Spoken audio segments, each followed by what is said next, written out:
Bismillahirrahmanirrahim. Assalamu alaikum and welcome everybody. We have started procurement part of our course, and the other day we had talked about how to plan. The planning part is not over as yet. Today we will talk about the procurement process and documents. Before we move forward for the lecture number 31, let's have a summary of the previous lecture. So other day we were talking about procurement management. What is procurement? What is the definition of the procurement? And then we had talked about procurement management process, and then a few tools and techniques, and inputs, outputs. We had talked about them, and then we had started about going into bit detail of those tools, techniques, inputs, outputs, and then we had discussed what is the contract. We are going to talk the contract and contract types in upcoming session, and then we had talked about bidding types. So you remember there was one method called single stage and single envelope. So for that we do have two proposals, technical proposal and financial proposal, and both the proposals are actually placed in one envelope. That envelope is opened publicly, and then the lowest evaluated bidder is awarded with a contract. And then we had talked about the second bidding type, that is single stage 2 envelope, and for that we actually enclose our bids, financial bid in one envelope and technical bid in second envelope.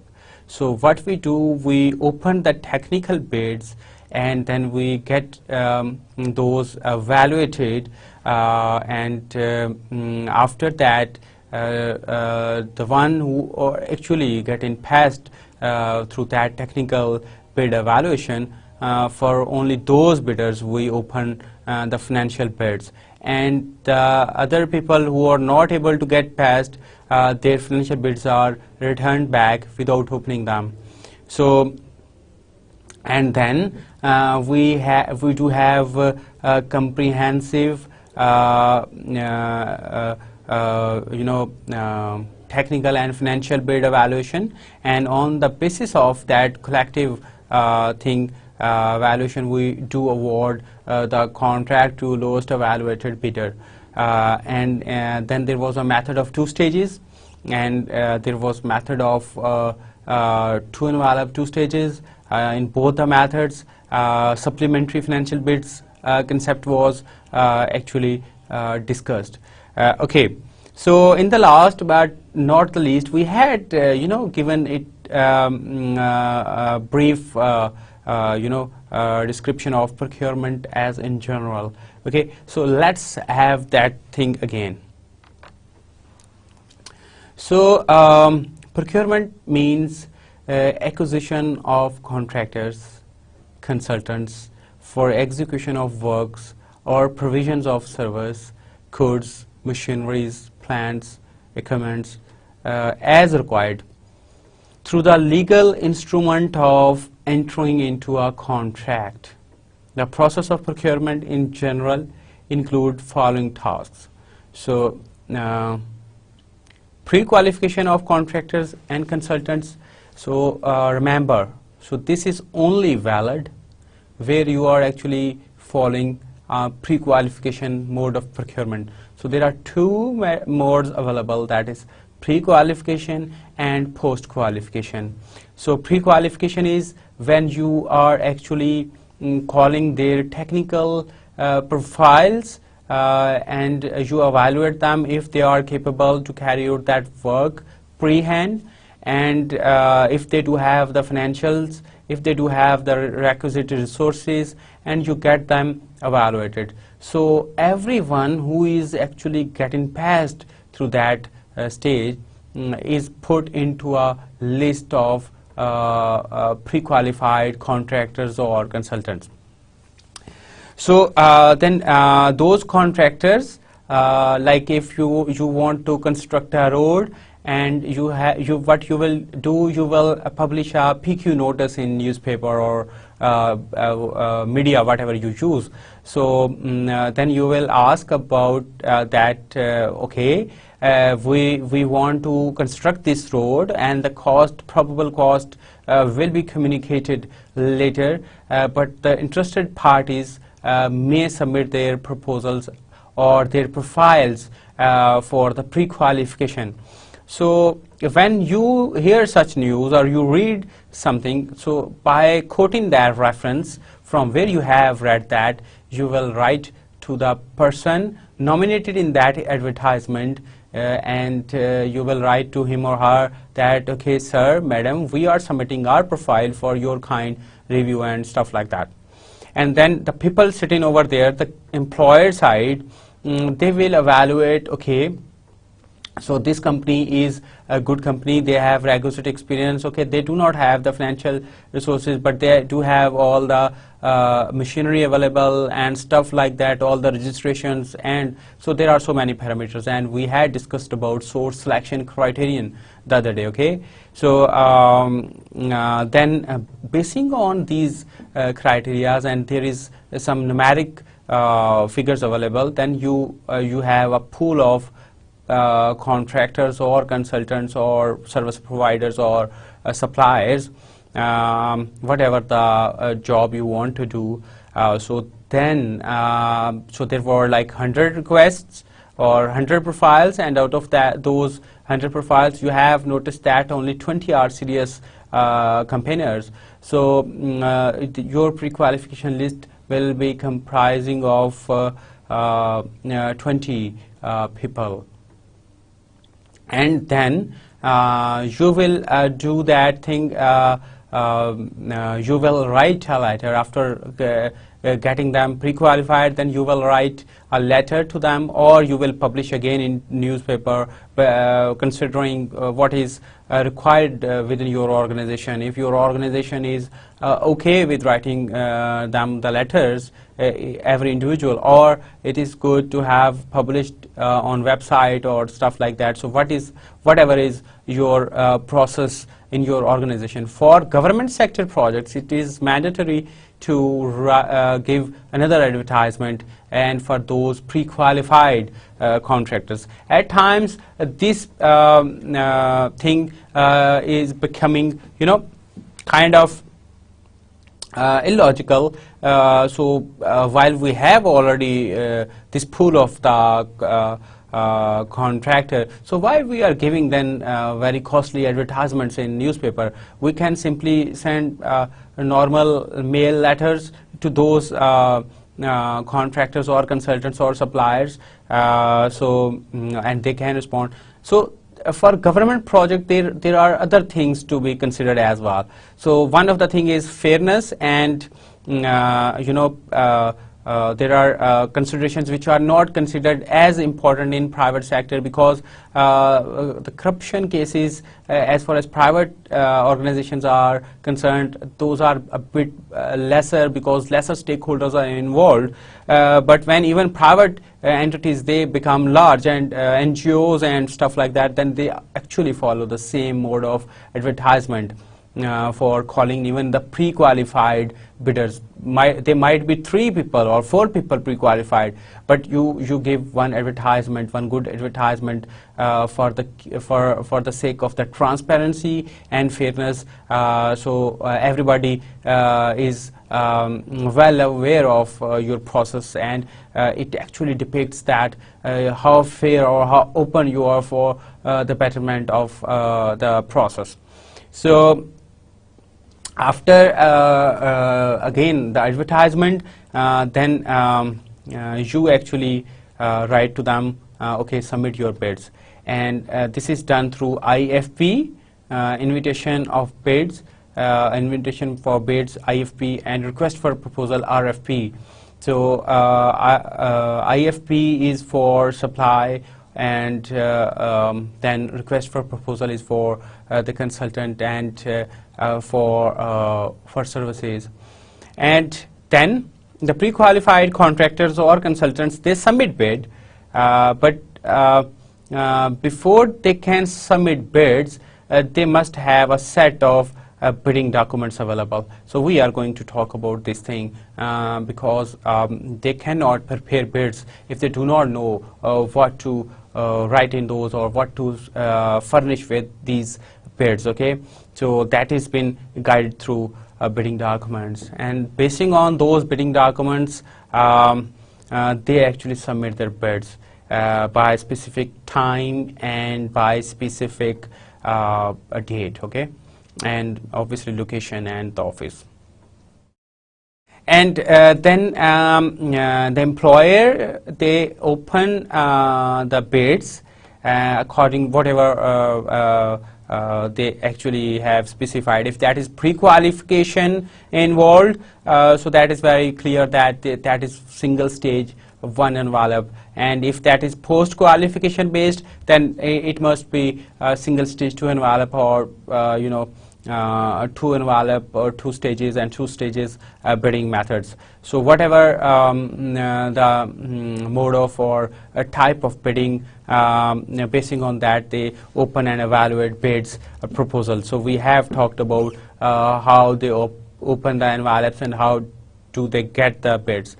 But again, how to evaluate bids, so we are going to talk on that in upcoming session.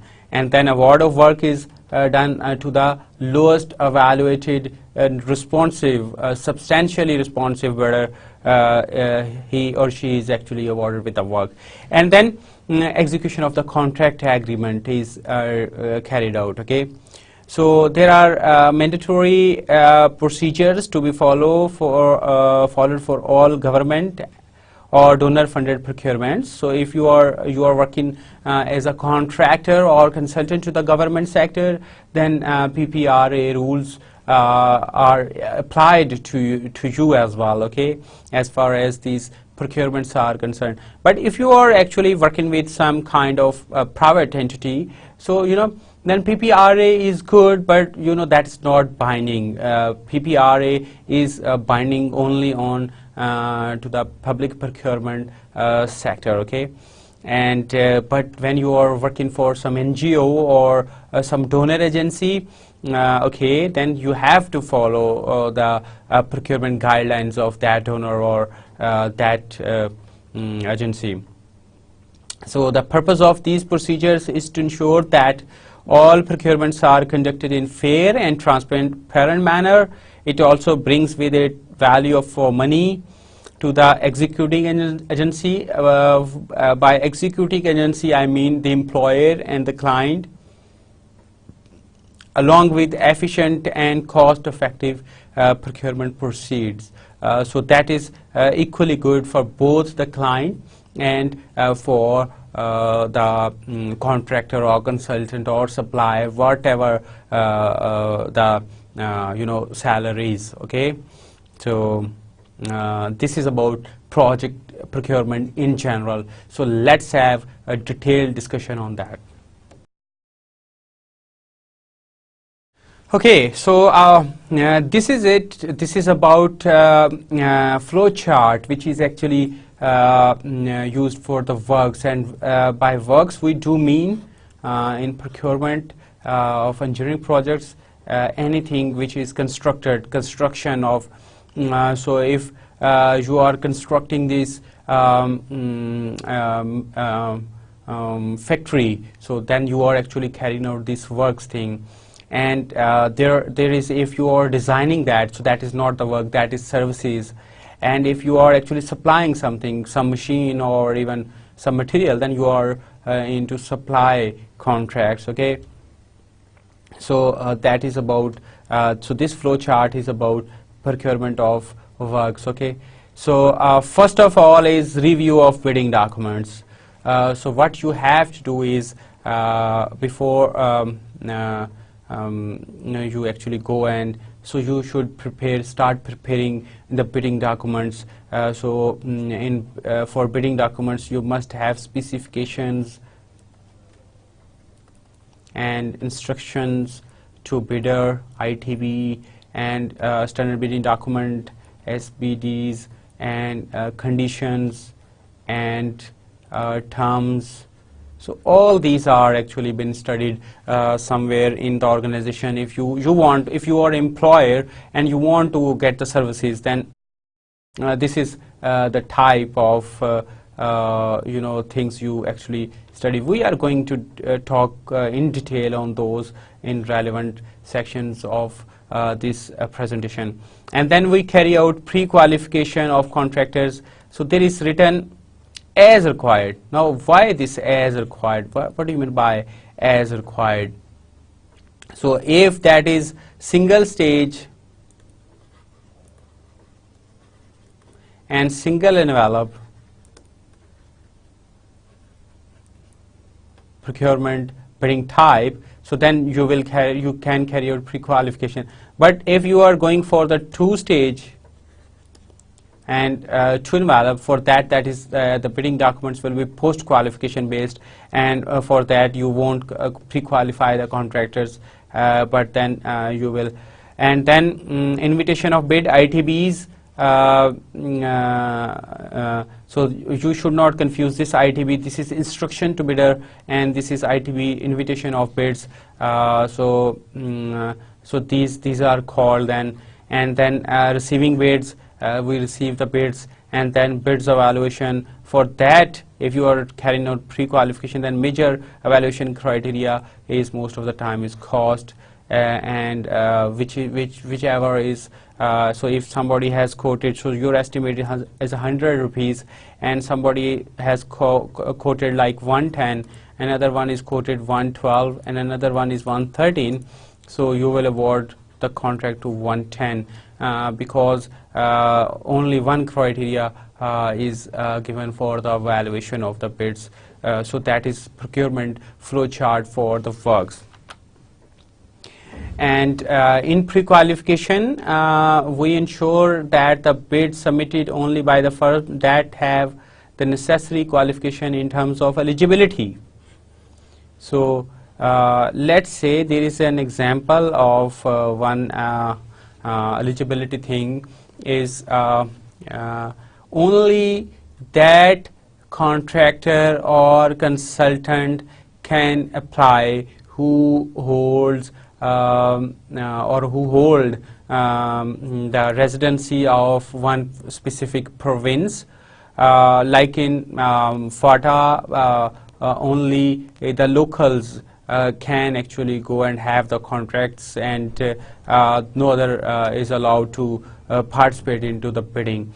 Similarly, if you are carrying out this ADB funded project, so what you will do over there is, if you are not ADB, Asian Development Bank national country, or you are not the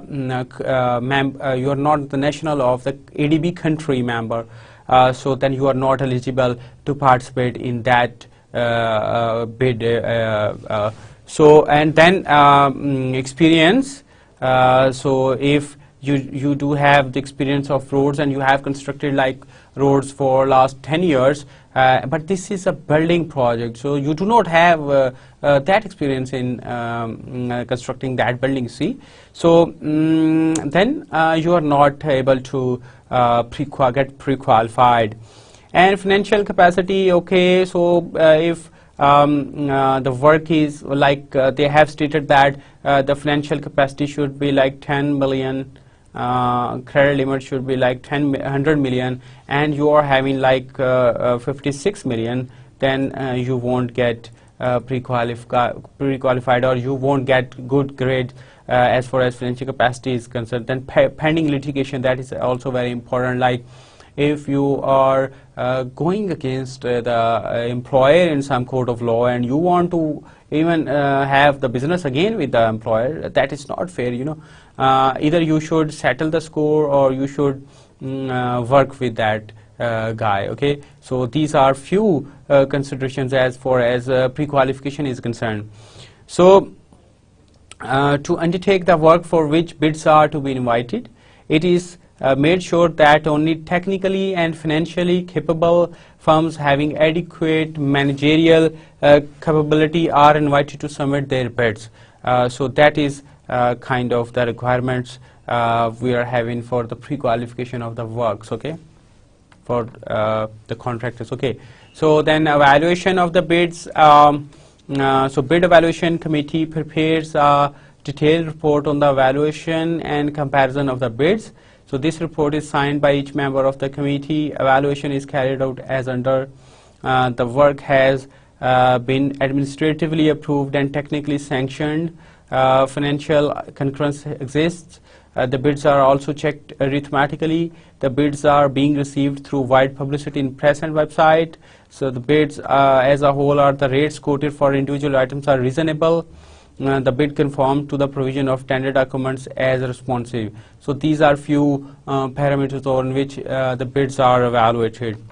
The bids conform to the provision of tender documents as responsive. Now, what do you mean by tender documents? So that is equivalent to bidding documents. So tender documents or bidding documents is the same, and one thing, you know. So for the works, they usually call it tender documents, and for supplying, those are called bidding documents, but you can call them bidding documents. So non-responsive bids are rejected as per provision of the documents. You cannot simply reject the bids. Okay, I just do not want. Okay, so yes, it was initially written in initial versions of advertisements, like the employer has the right to reject or accept one or all the bids without assigning any reason, right? So that has been this has been finished by or this has been barred. This clause has been rejected by the PPRA, Pakistan Procurement or Public Procurement Regulatory Authority, and now they have replaced this thing. The competent authority has the right to reject the bids as per PEPRA rules, and according to the PEPRA rules, they have to assign some reason why they are actually rejecting such bids.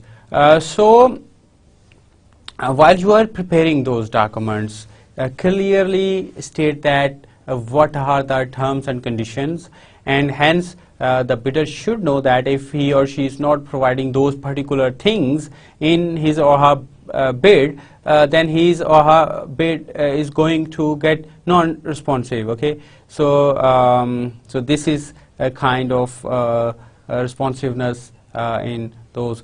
And then lowest bid is reasonably in line with the engineer's estimate. So engineer's estimate is, remember, the types of estimates. So that is kind of definitive estimates or budget estimates. Okay. So methodology of execution of work proposed in bid is in conformity. So if somebody has done everything okay, but the methodology of execution of work is different than as stated in bidding documents, so again the bid won't get accepted. Okay, so the evaluation report along with comparative statements and recommendations is submitted to tender acceptance committee for review, concurrence and signature. Sometimes bid evaluation is followed by negotiations if so permitted by competent authority or the donor agency concerned. So the case of award of work is put out to the competent authority for the approval. In this fashion, the award of work is actually awarded. Okay, so that was about procurement of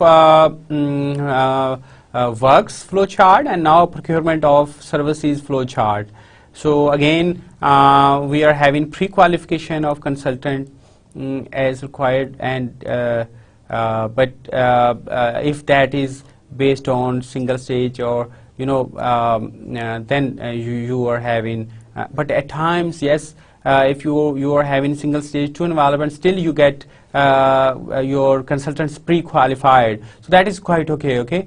But in that case, where you are having single stage, single envelope, then post qualification becomes a little bit tricky over there. And then preparation and issuance of RFPs to shortlisted firms. So then you prepare RFPs and you consider all the requirements, what type of requirements you have. So you must have statement of work with you, and statement of work actually helps you to design your RFP better, and then you issue the RFP to only shortlisted firms which have been pre-qualified, and they prepare bids and proposals. So when it comes to services, they call them proposals, okay, financial proposal, technical proposal. When it comes to works and supply, they used to call bids, technical bid and financial bid. So there is a simple difference of names, but the concept remains the same. For technical, the technical bid is quite equivalent to technical proposal, and financial bid is equivalent to financial proposal. So then they open the bids or proposals. So major evaluation criteria is best solution offered for the requested terms of reference using 2 envelope system. So in that method, you are following 2 envelope system, a single stage 2 envelope bidding system. So then technical evaluation or technical proposal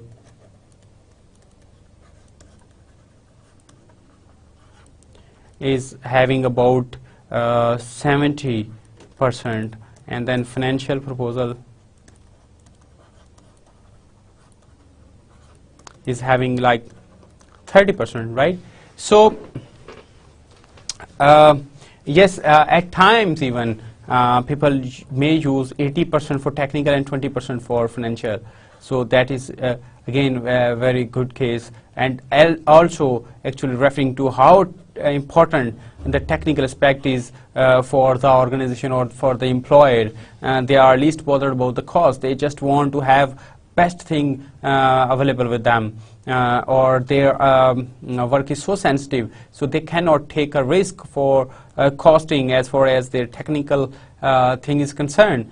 So in that case, 80% criteria, but usually 70% is considered okay. So just think of that. If somebody has submitted good technical proposal and submitted more price, even has the chances of getting it approved. Okay, so major evaluation criteria for the procurement of works was the cost, and for that of services, that is best solution according to TOR, which is TOR terms of reference is actually given in the bidding documents or RFP, request for proposal. So TOR is part of RFP, and then the contract is awarded to combine after the combined evaluation.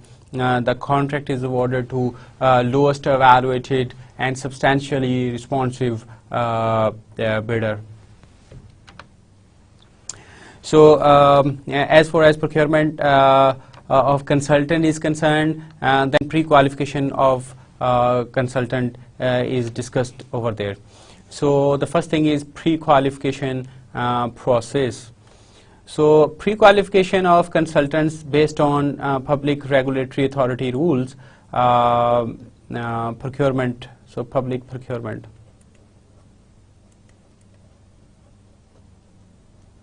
PEPRA rules 2004 is initiated after seeking administrative approval by the competent authority.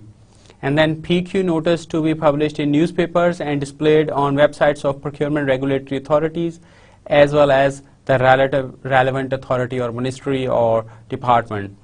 Then requirements of pre-qualification are specific experience of the firm, right? Okay, we just want to engage one consultant, and I want that consultant to carry out one of the survey and household survey, and this consultant who submitted his proposal has actually carried out geotechnical investigation of civil engineering projects. So that okay, so this whether if this guy has done like 20 years in engineering, but he's not good for economic survey, so specific experience in that field is very much desired.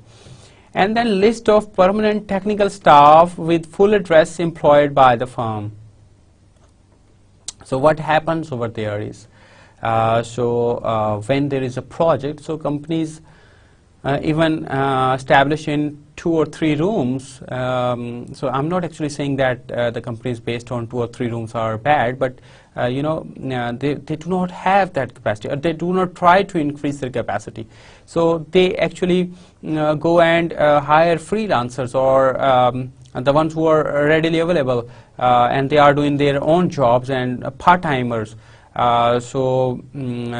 Then their technical proposal is rocketing like that, because they are representing PhDs and very learned people from the industry, so they are getting full marks, but list of permanent technical staff is very low with them. So their capacity is actually should be judged through that thing, not through the temporarily engaged people. Okay. So then registration certificate of Pakistan Engineering Council in relevant category and discipline duly updated as far as for engineering projects, and for softwares and software board registration, and for architectural and town planning projects for the Council for Town Planners and Architects. So that registration is mandatory, and also the firms should be registered with income tax, and if they are providing or supplying something, so that with sales tax departments, and if those are firms, so registration with SCCP and Security and Exchange Pakistan, and then other registrar companies or such offices. Okay, so registrations should be available. Then facilities available with consultant to perform their functions effectively.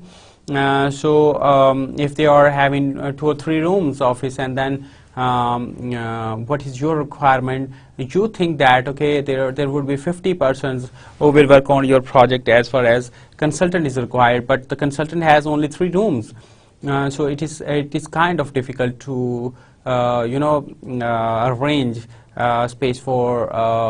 So do they have such space available for 50 persons? If they do not, so how can they actually engage them? So affidavit on stamp paper properly attested by oath commissioner to the effect that the firm has neither been blacklisted nor any contract rescinded in the past for non-fulfillment of contractual obligations. So these are few requirements for pre-qualification. And then invitation to consultants. So the pre-qualified bidders to be invited to submit their proposals on single stage two-envelope system, most of the cases, along with issuance of request for proposal, RFP. This RFP provides all instructions necessary to submit the bid by the pre-qualified consultants, and consists of letter of invitation, scope of work. So what we want from you, okay? So what we want to have, like how many reports, number of reports, type of reports, and then deliverables, and then surveys.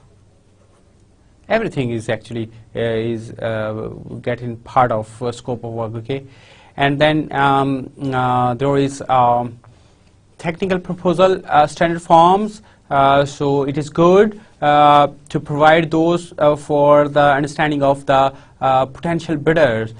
So these are standard forms available, but most of the companies, they do have their own standard forms available with them. So again, they should customize their existing performance and forms for the technical, for the submission of technical proposal. And then financial proposal standard forms are again attached with that, so somebody can actually fill those forms, or they can actually customize their existing systems according to those forms. Then terms of references, like what type of how they will perform the duties, what methodology they will be adopting, what are the specification of the job, and then evaluation criteria. That is very important. Evaluation criteria is actually been made part of this thing. So they should be the prospect bidders should know that what is the evaluation criteria, what should they be evaluated on. So they should be knowing that which criteria will be used to evaluate their bids. Okay. And then proposals invited on single stage 2 envelope system, in which technical proposals and financial proposals submitted in 2 sealed envelopes. So proposals are to be submitted after 2 weeks minimum for national competitive bidding and 4 weeks for international competitive bidding. And then there was third process was submission of proposals and opening of technical proposal. So the proposals are received on the due date by an evaluation committee of officials as constituted under relevant codes. And the technical proposals are first opened and evaluated to select proposals on technical grounds as per criteria provided in RFP. The evaluation committee grade technical proposals and prepare a technical proposal evaluation report for submission to competent forum for approval. So that is very important. Like different organization may have different understanding of the things. So one of the approach is like if there are 10 bids available or 10 proposals you are having for your project, okay, and 7 organizations or bidders have passed that, okay, technically. But one example is like Pakistan Engineering Council's provision. Those are like only 3 top ranked bidders will be selected for the opening of financial bidders, and the remaining will be given, they will be considered as non-responsive. So this is again further filter to what we had earlier. But different organization may have different. The other organization, okay, once passed, all 7 will be competing with each other. So you may have different criterion available with your organization. And then technical evaluation has been done, and you have a list of consultants who have passed the technical evaluation. Now you want to evaluate the financial. So once the technically passed consultants, their bids are opened. And then after the finalization of grading of technical proposals, the financial proposals are opened as the next step. The financial proposals are opened as per relevant provisions of the law. As per these 3 technically top proposals are considered only for the opening of their financial proposals, and this is only for PEC engineering projects. So you may have other projects like software projects or NGO industry. So they may have their own standards, okay. And then evaluation of technical and financial is carried out. So evaluation committee prepares a detailed report on the evaluation and comparison of the proposal. Here normally single stage 2 envelope bidding system is adopted. The committee first examines the technical proposals, and only those having qualified this only are considered for the opening of the financial proposals.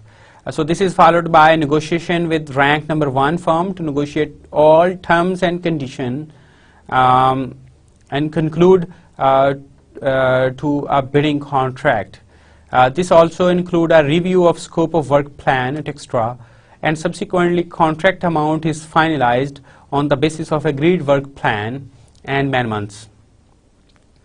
The conclusion of successful negotiation results in the preparation of draft agreement and is submitted for the approval of concerned appropriate forum.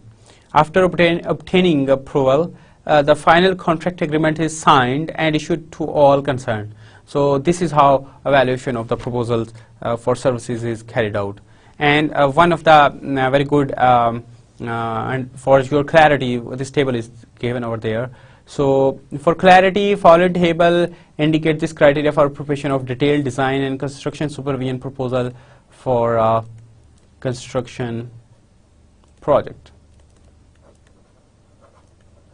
So preparation, design, tender documents, pre-qualification, tendering award, and supervision of construction. So let's say if we are having design consultant available with us, so specific experience of the firm, maximum marks 40, work plan or methodology, maximum mark 30, and competence of key personnel 30 marks, so that is 100. Okay, and the 30-70 points of the competence of the key staff is further subdivided on the basis of age, general experience, specific experience, and stay with the firm of the key staff. So minimum qualifying marks 70 out of 100 marks for opening of financial proposal. And then negotiations are conducted after a review of cost breakup provided by the consultant in standard forms in RFP on the basis of lowest offered received from the bidders technically qualified top 3. So this is, and then in the last the award of work is actually done. So the evaluation committee deliberates upon results of negotiation meetings and prepares a report for the approval of competent authority. After approval of the competent authority, a letter of acceptance is issued to the consultant along with a draft contract for review, concurrence, and finalization. Okay, so this was about the flow process of the process diagram of procurement for works and services. So you can have a very good, pretty good idea how do we actually go and have procurement. Now let's talk in detail about the terms we have used so frequently. So the one of the thing is eligibility. So limitation of the participation. So that is a very good thing which should be considered. Ideally only by the bidder's capability to fulfill the contract. So you want to actually limit those participants which can actually carry out. So if you are constructing one house and you want to seek the proposals from people, so you cannot open to all the general public, okay? So you want to have some fixed criteria, okay? We are in need of one contractor, and the contractor should be having registered with Pakistan Engineering Council in relevant field. So okay, now what you are actually doing, you are putting some bar and you are putting some limitation for participation for the sake of fulfilling the requirements of your contract. So this is kind of eligibility. Okay, so what do? You have received 8 bids, and one of the bid is the one of the bidder is registered with Pakistan Engineering Council, and 7 of them are not. So you have simply checked that if they do have the PEC certificate available or not. So 7 contractors are not having that certificate. So what should you do then? Should you, there should be some competition, right? So you should allow all 8 of them to participate. Okay, So if there were 8 bids, let's say, and you are having only one who is having registered with PEC, and your eligibility criteria was, okay, you will reject 7 remaining bids, and you will accept only 1 bid for further evaluation as far as technical evaluation and financial evaluation is concerned. So this is an example of limitation of participation.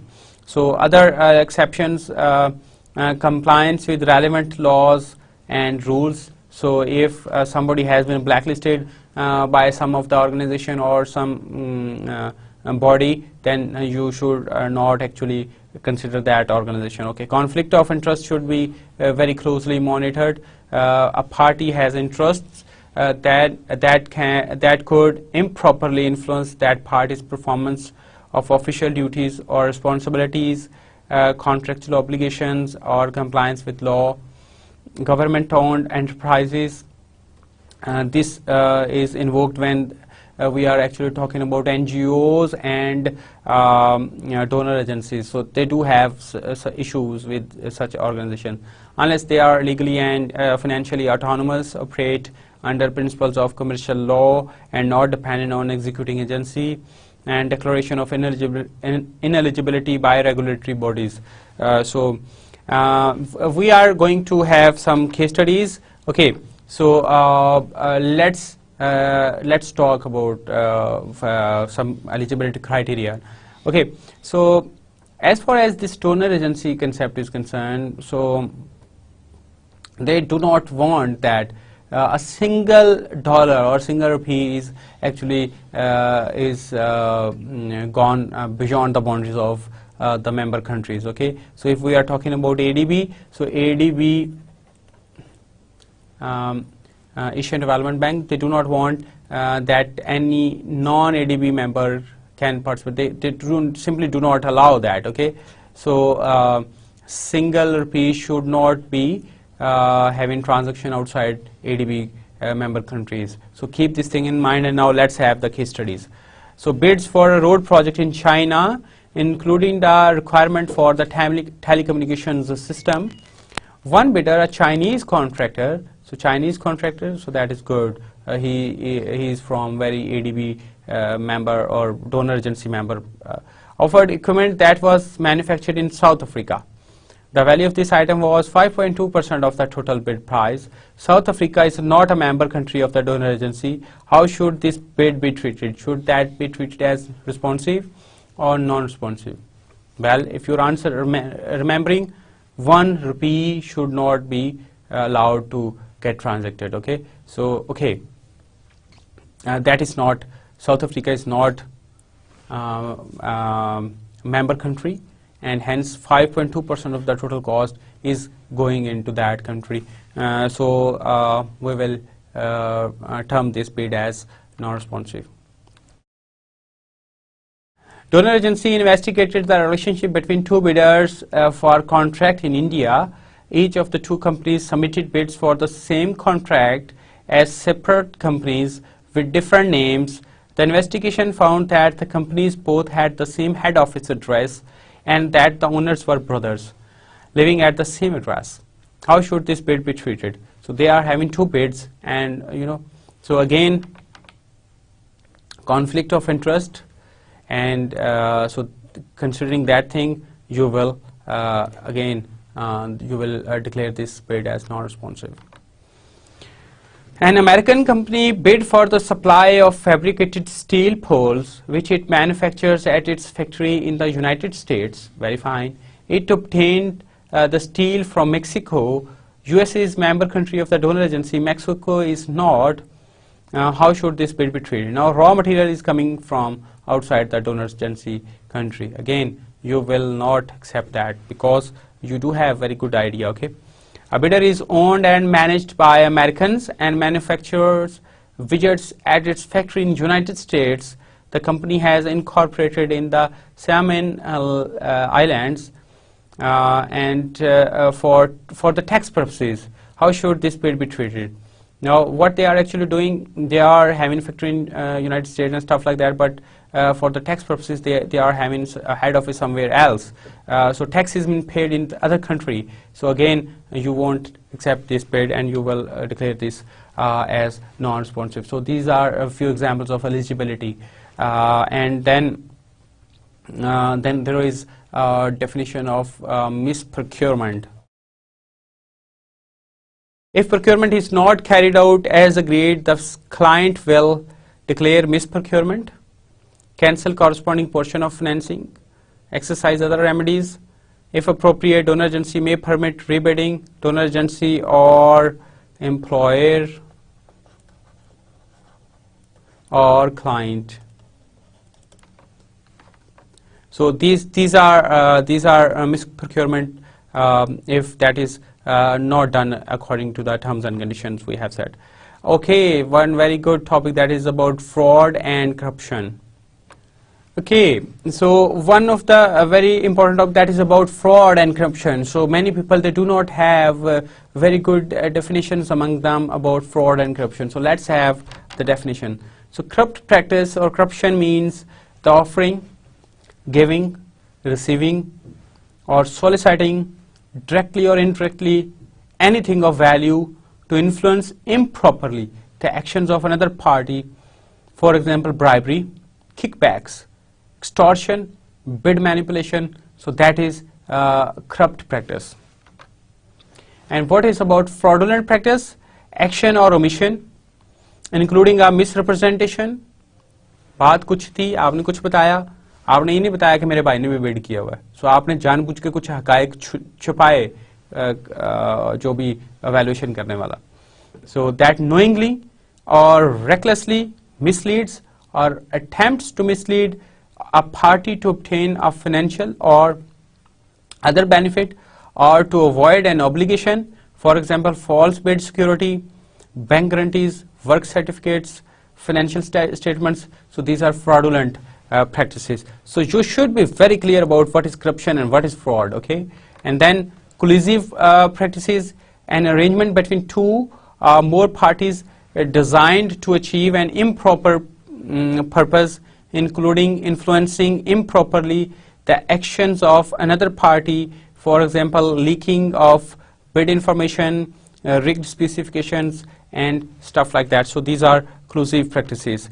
And then coercive practices, impairing or hampering or harming or threatening or to impair or harm directly or indirectly any party or its property to influence improperly the actions of a party. So there you should be very much clear what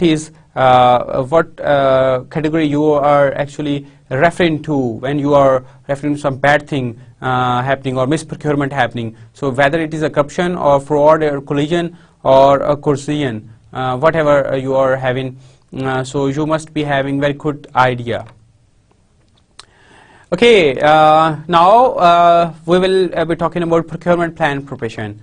So executing agency, employer, client shall prepare the procurement plan for approval before project execution. Procurement plan should specify number and size of packages for supply, works, design, supply, install, consulting services, whatever the type of work or supply or whatever the project is. Timing, so advertisement, closing date, contract award, procurement method, international competitive bidding, local, national competitive bidding, shopping, etc. So what are the rules and regulations for international competitive bidding? Employer or donors review procedures, post a prior review, modifications to national competitive bidding procedures, if any. And there are few very good tools available for sound procurement planning. So if you are having historic levels available of competition in the market, you can have very good idea. So difference between the contract award price, final contract amount, and engineer's estimate. So you are having like 100 rupees estimate, and then contract award was 110, and final contract amount is 120. So 10% and 10%, so you are having 20% more than the engineer's estimate, okay? Comparison between engineer's estimate and contract award price with the rates in other countries for the off-the-shelf items. So that may be a very good idea. Okay, so one department is actually offering you 10% above the engineer's estimate, and other one is offering like 20% above. So you can have a very good idea. Number of bids submitted by and contracts awarded to international bidders. Percentage of bids submitted that were responsive, reasons why bids were rejected, percentage of bidders who were qualified but did not submit bids, percent of bidders who purchased bidding documents but did not submit bids, unusual bidding patterns, certain contractors bid against one another all the time, certain contractors never bid against one another, certain contractors bid all the time but never win, bids submitted by a joint venture but either partner would have qualified individually, particular bidders always win in a certain geography, discrepancies in unit price proposed by the same bidder for certain BOQs item bill of quantities on different projects in the same general area within a relatively short period, consistent percentage differential between the lowest bid and the engineer's estimate. Lowest bid is the only responsive bid. Successful bidders repeatedly subcontract work to companies that submitted higher bids on the same projects. And then high financial and experience requirements, tight bid preparation and completion delivery periods, high bid security requirement, high barriers to entry for new entrants, licensing requirements, security concerns, health risks, poor reputation of employer, site location, packaging together of unrelated goods and works, difficulty obtaining relevant information when preparing bids, lack of bidder understanding of pipeline of future opportunities. Executing agencies or employers should assess their ability to award and administer contracts, keeping in view of staff, skills, structures, systems, and shared values. So these are a few things which a very good project manager should keep understanding of. And now we will be talking about bidding documents. So what are the basics? The purpose is to inform about the scope of contract, to advise on procedures for bid preparation and submission, to inform on criteria and methods for bid evaluation and award of the contract, and to inform on conditions of the contract. And responsibility should be specified. The employer is responsible for preparing and issuing the bidding documents, and studying bidding, the SBDs, standard bidding documents, these are available on relevant websites. And clarity, bidding document must be comprehensive in scope and clear in content. Describe works to be done or goods to be procured, including place and period of delivery and installation. Indicate methods, terms and conditions of bid evaluation. Clearly state the conditions of contract and other requirements that the bidders must comply with. And language, English is a working language for many employers, therefore procurement related documents must be in English for most of the projects, and reference to financial sponsor should be there, who is sponsoring or financing this project. Purpose is to inform bidders that procurement is subject to which policies and procedures. So bidding documents should be comprising of bidding procedures, and this includes instruction to bidders, bid data sheet, valuation and qualification criteria, bidding forms, eligible countries, and part 2 is requirements, supplier or work requirements, part 3 is contract, general conditions of contract, particular conditions of the contract, and contract forms.